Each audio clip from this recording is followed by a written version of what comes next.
This is a series of lectures on Queen Elizabeth I, and my name is Susan Doran, and I'm a Senior Research Fellow in History at Jesus College, the University of Oxford, and a Fellow at St Benet's Hall, also at the University of Oxford. I'm going to talk in this first lecture about the problems Elizabeth faced in the early years of the reign and how well she dealt with them.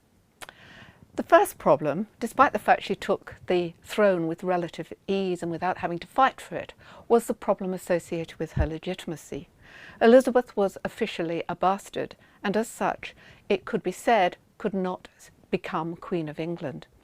At the same time, there was the danger that there would be a pretender who was a Catholic who could claim the throne on the basis of bloodline and on the basis of not being born out of wedlock.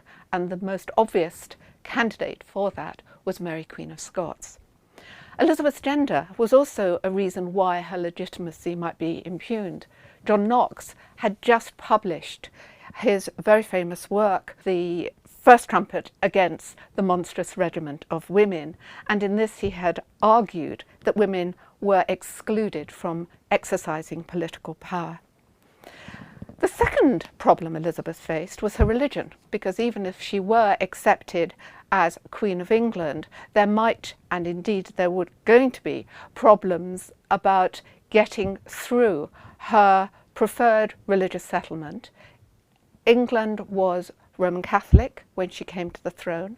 Her predecessor Mary had returned England to the Roman Church and had introduced Catholic forms of worship, notably the Roman Catholic Mass. Elizabeth was undoubtedly a Protestant. She did not want to see the English Church being tied to Rome, and she wanted a Protestant form of worship. This was evident from all her actions when she came to the throne. But how was she going to get that through? The House of Lords was predominantly Catholic. There were all the Catholic bishops that Mary had appointed, together with the English noblemen, who were mainly Catholic. So Elizabeth was going to have trouble getting through a religious settlement because it needed to go through Parliament, as all previous religious settlements during the Reformation had. But the second problem was, what kind of religious settlement was Elizabeth going to introduce?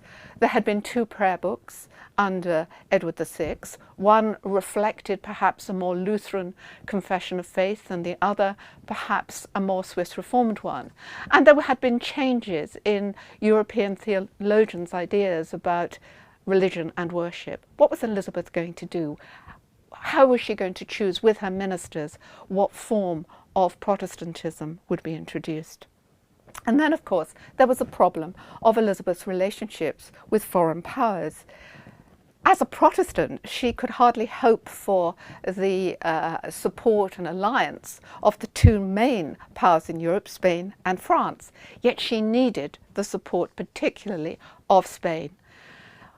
England officially was still at war against France, and Elizabeth needed Philip II to give her support at the Peace Congress that was to be held, and hopefully to get her to be able to secure again Calais, the last English possession in France, which had been lost the previous January to France.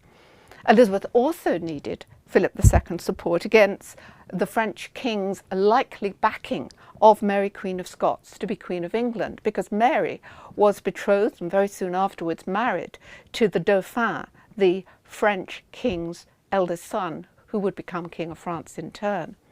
And furthermore, Elizabeth's trade relations were with the Netherlands. The most important trading partner of England during this time was Antwerp. And so Elizabeth needed the King of Spain to continue a good, solid political amity to allow the economic relationship between the two powers to continue without any kind of hindrance.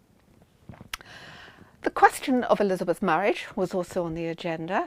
No one expected Elizabeth to remain single, and the question was, who would she marry? And finally, there was the problem of the economy. The English finances were in a really rough state after the war with France. Perhaps England was about £300,000 in debt, which was a huge sum, and they had to pay high interest rates on at least part of that sum. So Elizabeth and her ministers had a lot on their minds when she first came to power. So how did she deal with the problem? How successful was she over the first few years of the reign? Well, she was extremely successful in getting her legitimacy to be accepted in England.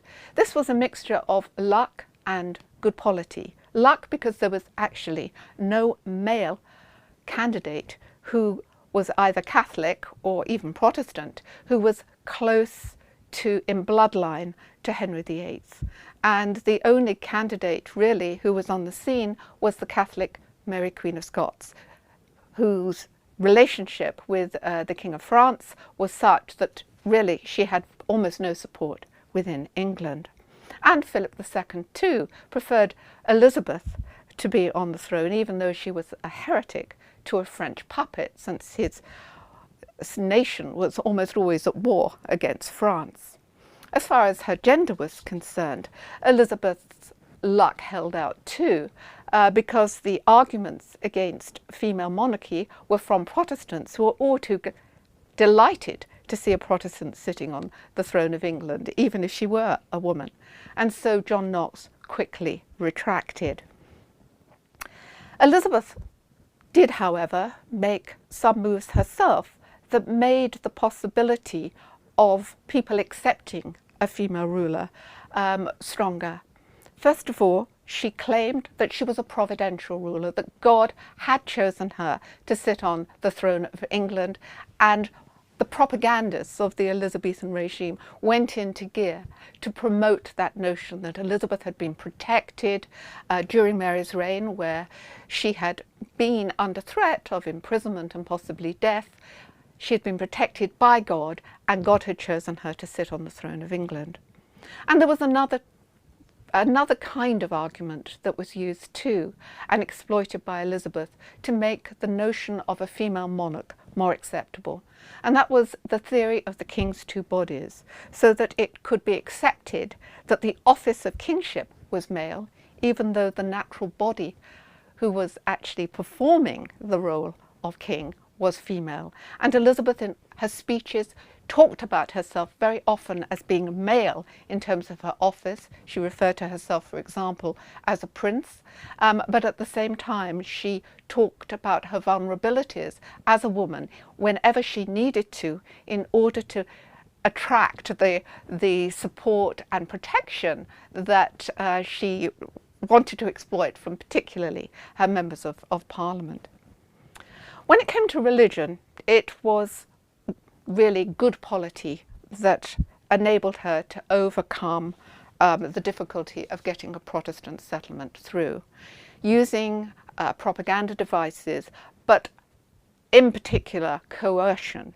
She was able to restrict the numbers of bishops who attended the House of Lords, and at the same time persuade many of the Catholic nobility either not to attend the House of Lords or to vote in support of her Protestant settlement. So Elizabeth, through her determination and through the advice of her ministers and through her own political savvy, was able to get the Act of Supremacy and the Act of Uniformity through the first Parliament of her reign.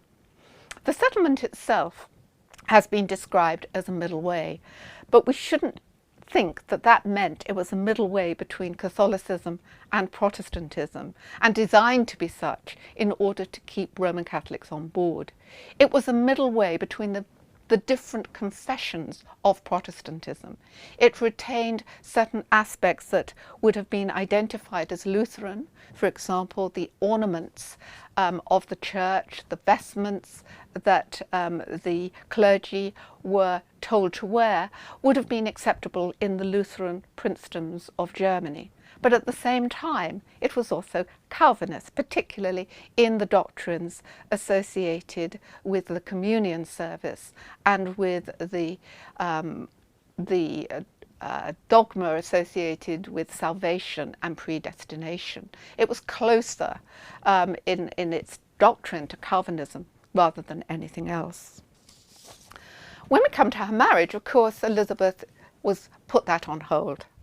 And when it came to her foreign relations, she did well, partly for luck, as I said, that Philip II didn't want a French puppet on the throne of England, but she also used force in order to prevent French troops being present in Scotland, and she backed the French Huguenots in France in order to prevent a Catholic regime that would attack England and back Mary Queen of Scots. The former was successful. She was successful in Scotland, but she was not successful in France, and her fingers were very badly burnt in the expedition which is known as the New Haven expedition.